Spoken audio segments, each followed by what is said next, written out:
चारागाह की भूमि, गोचर की भूमि, पशुचर की भूमि, ये सब एक ही भूमि के नाम है। अलग अलग राज्य में इसे कहीं पर चारागाह की भूमि कह देते हैं तो कहीं पर इसे पशुचर की भूमि भी कह देते हैं।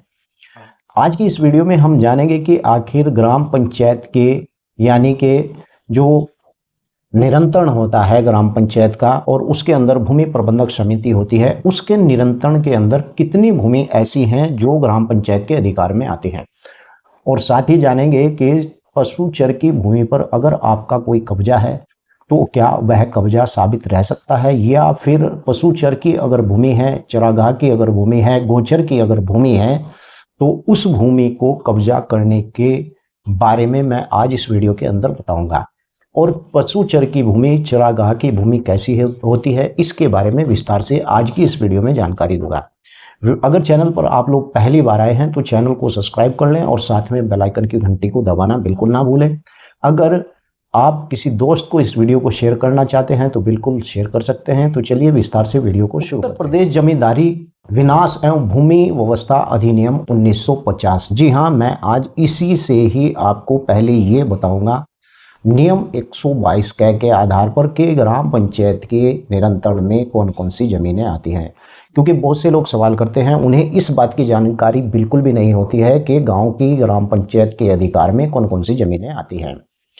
यानी नियम 122 के आप देख भी सकते हैं, यानी कि जमींदारा विनाश एवं भूमि व्यवस्था अधिनियम 1950 के अंदर भूमि प्रबंधक समिति के द्वारा यानी भूमि का जो अधीक्षण यानी प्रबंध या फिर नियंत्रण इस अधिनियम के निर्देश के अधीन यानी ग्राम के लिए, और उसकी कोई भी भूमि समिति यानी समिति सभी भूमि ग्राम सीमा के अंदर स्थित है, चाहे वह वन, वृक्ष, खाता जो जिसके अंदर आप खाद डालते हैं, इस प्रकार की बाग भूमि, आबादी भूमि और मिनाशे, तालाब, पोखर, यानी कि जितने भी जो सारनियां यानी कि मार्ग अधिकार जो जिसके ऊपर लोग चलते हैं वो भूमि, और आबादी स्थल की भूमि, हाट, बाजार, मेले, इस प्रकार की धारा 117 यानी के अंतर्गत गांव के यानी निहित होती है। गांव के अंदर इस प्रकार की जितनी भी भूमि है यानी कि भूमि का जो प्रबंधन है वो सब ग्राम पंचायत के अधिकार में ही होता है। और इस प्रकार से ग्राम पंचायत ऐसी भूमियों का यानी रख रखाव रखती है। और अगर इस प्रकार की कोई भूमि आपके पास है, जैसे कि मैंने इस वीडियो के अंदर बताया, तो इस प्रकार की भूमि पर कब्जा नहीं चलता है, लेकिन फिर भी लोग इस प्रकार की भूमि पर कब्जा कर लेते हैं और बाद में पता चलता है कि उनकी उस यानी जिस पर उन्होंने कब्जा किया है उस पर बुलडोजर तक की नौबत आ जाती है। तो चलिए अब चारागाह, पशुचर, गोचर, इसे तीनों नाम से भी जाना जाता है, उसके बारे में मैं आपको। चारागाह की भूमि, सुप्रीम कोर्ट का फैसला यह है कि चारागाह की जमीन आवंटन यानी कि धारा 16 राजस्थान ट्रेंच एक्ट के विरुद्ध है और चारागाह की भूमि किसी भी आवंटन नहीं किया जा सकता। जी हाँ, जो चारागाह की भूमि होती है। सुप्रीम कोर्ट ने 2011 में जगपाल सिंह बनाम पंजाब सरकार के प्रकरण में इसी प्रकार की सुनवाई करते हुए इस बात को निर्धारित किया था कि चारागाह की जो जमीन है अन्य काम के लिए आवंटन किया जाना असंवैधानिक है। चारागाह की भूमि भी ऐसी ही भूमि होती है जैसे कि सार्वजनिक उपयोग की भूमि। यानी चारागाह की भूमि पर कब्जा हो जा सकता है, बिल्कुल हो सकता है, लेकिन यह कानूनी और नैतिक दोनों रूप से जटिल मुद्दा है। और चारागाह की जो भूमि है अक्सर समुदाय या फिर सरकारी स्वामित्व में होती है और उसका प्रयोग स्थानीय समुदाय के लोगों के द्वारा किया जाता है। जैसे कि ग्राम पंचायत के अंदर अगर आपके क्षेत्र के अंदर इस प्रकार से चकबंदी चल रही है तो चकबंदी के दौरान ऐसी भूमि चारागाह की भूमि छोड़ी जाती है, लेकिन चारागाह की भूमि पर कब्जे के कई कारण हो सकते हैं। यानी कि राजस्थान में आप देखिए, वहाँ पर लोगों को इस बात की जानकारी नहीं होती है कि ये भूमि फिलहाल किस काम के लिए है या किस उपयोग के लिए है। अधिकतर वहाँ पर भी चारागाह के ऊपर ही कब्जा होता है। ऐसे ही आप उत्तर प्रदेश और भारत के अन्य राज्य में आप देखिए, चारागाह की भूमि पर अधिकतर लोगों का कब्जा ही आपको मिलेगा, जबकि चारागाह की जो भूमि होती है वो सार्वजनिक की भूमि अधिग्रहण सरकार की निजी कंपनियां जो होती हैं वो चारागाह की भूमि में अधिग्रहित कर सकती है और इसका उपयोग अन्य उद्देश्य के लिए भी कर सकती है।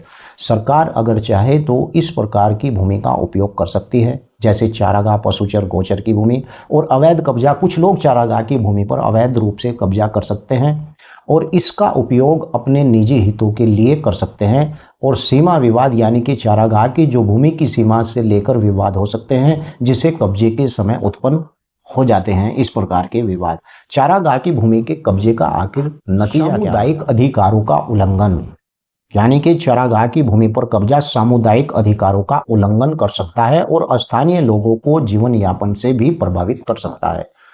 यानी कि कोई आपके ग्राम के अंदर चारागाह की भूमि है और आपने उसे कब्जा लिया है, अब लोगों के जो पशु हैं वो कहाँ पर चरें? इस प्रकार की कई, यानी कि अधिकारों का उल्लंघन हो सकता है और पर्यावरण पर भी इसका प्रभाव पड़ सकता है।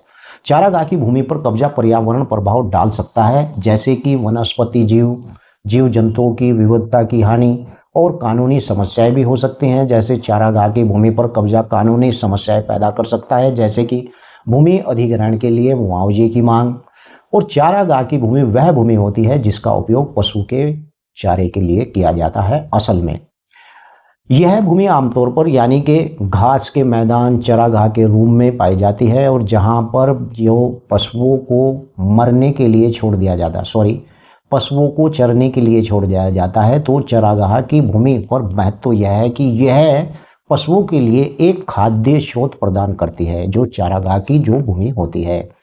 और कृषि और पशुपालक, यानी इसकी गतिविधियों की जान लेते हैं कि जैसे मैंने आपको बताया कि चारागाह की भूमि को अलग अलग प्रदेशों में अलग अलग नाम से जाना जाता है, जैसे कि चारागाह की भूमि, पशुचर की भूमि और आपको गोचर की भूमि भी कहा जाता है। यानी कि चारागाह की जो भूमि होती है उसके प्रकार मैं आपको बता रहा हूँ कि सामुदायिक चारागाह हुआ एक, तो यह भूमि समुदाय के रूप में साझा की जाती है और स्थानीय समुदाय के लोगों के द्वारा इसका उपयोग भी किया जाता है। नंबर 2, निजी चारागाह। यह भूमि व्यक्तिगत रूप से स्वामित्व में होती है और व्यक्ति उपयोग के लिए उपयोग कर सकता है। यानी अगर कोई व्यक्ति इसे व्यक्तिगत उपयोग में लाना चाहता है तो वो इसे, यानी कि अपने उपयोग में ला सकता है। नंबर 3, सरकारी चारागाह। यह भूमि सरकार द्वारा स्वामित्व में होती है और सार्वजनिक उपयोग के लिए यह उपलब्ध होती है।